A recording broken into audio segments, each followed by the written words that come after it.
काल नेमी का मतलब क्या है? हाँ। काल नेमी का मतलब है कि जो जो नहीं है वो बन के दिखाए। इसका मतलब काल नेमी तो की जो परिभाषा है वो तो आप ही के करीब खींच रही है चुंबक की तरह। एक योगी के लिए, एक सन्यासी के लिए, एक संत के लिए धर्म और राष्ट्र से बढ़कर के कुछ नहीं हो सकता। यही उसके जीवन का ध्येय होना चाहिए। उसकी व्यक्तिगत प्रॉपर्टी कुछ नहीं होती, धर्म ही उसकी प्रॉपर्टी है, राष्ट्र ही उसका स्वाभिमान है। अगर कोई राष्ट्रीय स्वाभिमान को चुनौती देता है तो हमें खुल करके उसके सामने आकर के खड़ा हो जाना चाहिए, उसकी चुनौती का मुकाबला करने के लिए खड़ा होना चाहिए। कोई धर्म के खिलाफ आचरण करता है, क्योंकि ऐसे तमाम कालनेमी होंगे जो धर्म की आड़ में सनातन धर्म को कमजोर करने की साजिश रच रहे होंगे। हमें उनसे सावधान होना होगा, उनसे सतर्क रहना होगा। सतर्क रहना होगा सनातन के काल नेमियों से। और आज योगी आदित्यनाथ के इस बयान ने कैसे एक हंगामा मचा दिया है। अब सनातन समाज में काल नेमी कौन है, इसे लेकर आज मैं सबसे बड़ी बहस कर रही हूं। और मेरे साथ खुद शंकराचार्य अभिमुक्तेश्वरानंद जुड़ रहे हैं, मेरे साथ जुड़ रहे हैं जगत गुरु रामभद्राचार्य, क्योंकि वो सीधे कहते हैं कि अभिमुक्तेश्वरानंद शंकराचार्य नहीं है। लेकिन मैं सबसे पहले, अगर अभिमुक्तेश्वरानंद जी मुझे सुन पा रहे हैं, स्वामी जी मैं आपसे पूछ रही हूं, आज योगी आदित्यनाथ ने कालनेमी पर बात कही है, उन्होंने कालनेमी का जिक्र किया है। कौन है ये कालनेमी, आपको क्या लग रहा है, क्या बोलना चाह रहे हैं? बात यह है कि एक राजनेता को, जो मुख्यमंत्री है, वो शिक्षा की बात नहीं करता, वो स्वास्थ्य की बात नहीं करता, वो लॉ एंड ऑर्डर की बात नहीं करता, वो अपने प्रदेश की तरक्की के बारे में बात नहीं करता, वो कालनेमी और धर्म के बारे में ज़्यादा बात करता है। ये कहाँ तक उचित है? मुख्यमंत्री को अपने प्रदेश की खुशहाली के बारे में प्रयास करना चाहिए और चर्चा करना चाहिए। धर्म का काम आप तो योगी जी पर सवाल उठा रहे हैं, मतलब सीधे सीधे मुख्यमंत्री पर सवाल उठा रहे हैं आप। कालनेमी का मतलब क्या है? हाँ। कालनेमी का मतलब है कि जो जो नहीं है वो बन के दिखाए। तो जब आप राजनेता हो, मुख्यमंत्री बने हो, तो फिर धार्मिक बनने का प्रयास क्यों कर रहे हो? अपने आप को धर्माचार्य क्यों दिखा रहे हो? कालनेमी तो वही सिद्ध होते हैं। कोई व्यक्ति एक समय में एक ही चीज़ हो सकता है, दो तो नहीं हो सकता। तो आप जो है, जब राजनेता हो और मुख्यमंत्री के पद पर बैठे हुए हो, दूसरे टर्म में भी बैठे हुए हो, तो फिर धर्माचार्य बनने का प्रयास आप क्यों कर रहे हो? इसका मतलब कालनेमी तो की जो परिभाषा है तो आप ही के करीब खींच रही है चुंबक की तरह। ये तो आपने स्वामी जी बहुत बड़ी बात कह दी है। आप तो अब कालनेमी को लेकर योगी आदित्यनाथ को ही घेर रहे हैं। अब इससे पहले भी आपने उन्हें औरंगजेब और बाबर वाली बातें कह दी थी, उसको लेकर भी एक बवाल था। आप एक बार फिर हमला कर रहे हैं उन पर। भाई बाबर अकबर हमने बिना कारण नहीं कहा। जब हमने देखा, देखिए हम जब से पैदा हुए हैं हमको इतिहास पढ़ाया गया भारत में, ये बताया गया कि औरंगजेब बहुत खराब था। हमने पूछा क्यों खराब था? उसने हमारे मंदिर और हमारी मूर्तियों को तोड़ दिया। तो हमारे मन में ये छवि बन गई कि जो मंदिर और मूर्ति तोड़े वो औरंगजेब और वो बड़ा खराब। अब जब हम बड़े हुए, बड़े होकर के जब हम अपने आँखों से हमने किसी को मंदिर और मूर्ति तोड़ते देखा, तो हम क्या समझेंगे? यही समझेंगे ना, यही औरंगजेब है। तो वही हमने कहा, इसमें क्या गड़बड़ है? आप जो बात कह रहे हैं, ये बड़ी खबर यहाँ माइक ऑन है पर बन रही है। मैं अपने दर्शकों को बताऊं कि अभिमुक्तेश्वरानंद जी जो कह रहे हैं, जगत गुरु जी जुड़े हुए हैं हमारे साथ। जगत गुरु जी बहुत स्वागत आपका।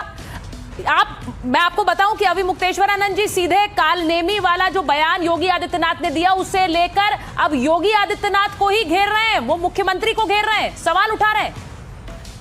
योगी आदित्यनाथ मेरे स्नेह भाजन है, मेरे छोटे भाई हैं, और उनकी कथन रहनी और करनी में अंतर नहीं है। किसी प्रकार का उस व्यक्ति के चरित्र में लांछन नहीं आया। उसमें यदि कोई हुमायूं और औरंगजेब कहे तो किसी भी सुधी व्यक्ति को सहन नहीं होगा। और जिसके लिए कालनेमी कहा ना, वो व्यक्ति तो इतना धृष्ट है, उसने मेरे लिए कह दिया कि वे विकलांग हैं, उन्हें संन्यास लेने का अधिकार नहीं, उसको स्वयं ज्ञान नहीं। और वो वास्तव में यह व्यक्ति शंकराचार्य भी नहीं है। सोचिए बाप, कोर्ट में भी ये प्रकरण चल रहा है और अमावस्या के दिन ये रथ पर चढ़ करके गंगा के तट पर जा रहा है स्नान करने की। इतनी अशास्त्रीय बात हुई। मैं आप ही का सवाल लेकर जा रही हूं। अभी मुक्तेश्वरानंद जी के पास। रामभद्राचार्य जी, स्वामी जी आपको शंकराचार्य नहीं मानते हैं, वो खुलकर कह रहे हैं आप शंकराचार्य नहीं है, इस पर क्या कहेंगे? अरे भाई, वो मोदी जी के मित्र हैं और योगी जी के सगे संबंधी हैं, वो तो कहेंगे ही। उनसे हमको तो आशा नहीं है। आपको कहाँ से आशा थी? आपको कहाँ से आश्चर्य हो रहा है? वो तो कहेंगे ही। अच्छा, मुझे आश्चर्य नहीं होना चाहिए। जगत गुरु जी, स्वामी अविमुक्तेश्वरानंद कह रहे हैं कि आप तो मोदी योगी के मित्र हैं, इसलिए आपसे इसी तरह के बयानों की उम्मीद है और कुछ नहीं है। वो सीधे आप पर भी आरोप लगा रहे हैं।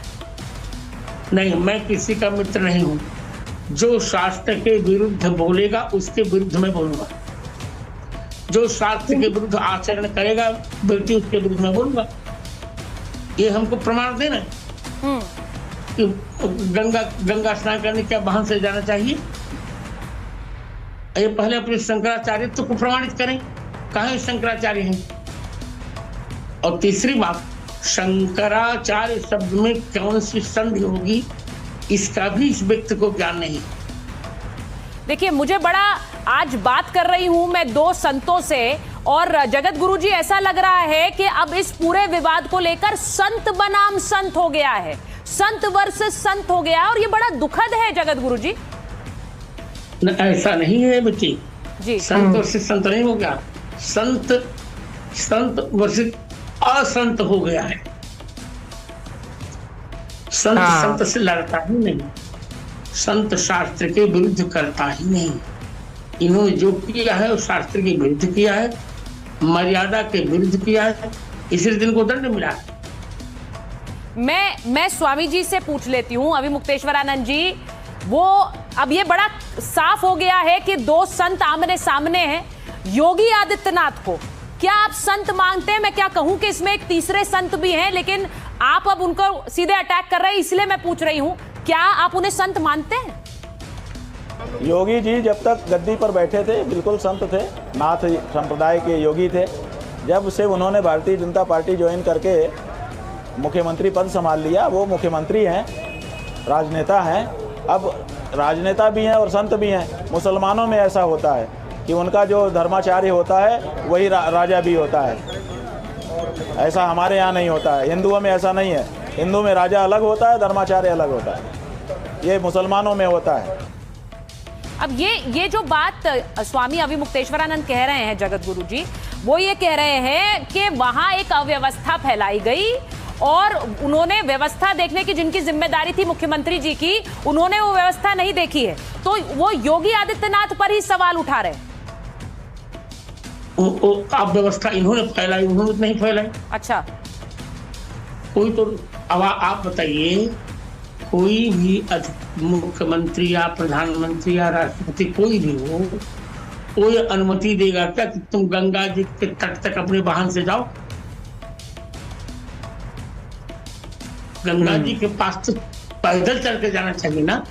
एक कौन सी अव्यवस्था हो? अब व्यवस्था इन्होंने फैलाई, और इन्होंने फैलाई क्या? विपक्ष ने पैसा देकर इनसे फैला। नहीं, तो आप ये कह रहे हैं कि क्या आपको लगता है इन्हें बैन करना चाहिए? क्योंकि ये बात भी सामने आ रही है कि इन्हें बैन करना चाहिए और ये बहुत बड़ा विवाद हो जाएगा। मेला प्राधिकरण ने नोटिस देकर पूछा है। बिल्कुल करना चाहिए, क्योंकि पहली बात तो शंकराचार्य नहीं, दूसरी बात नियम के विरुद्ध वहां लोगों के प्राणों की रक्षा करनी, इनकी पालकी की पूजा करनी है। बिल्कुल जो सरकार ने किया उसको विचारित किया है।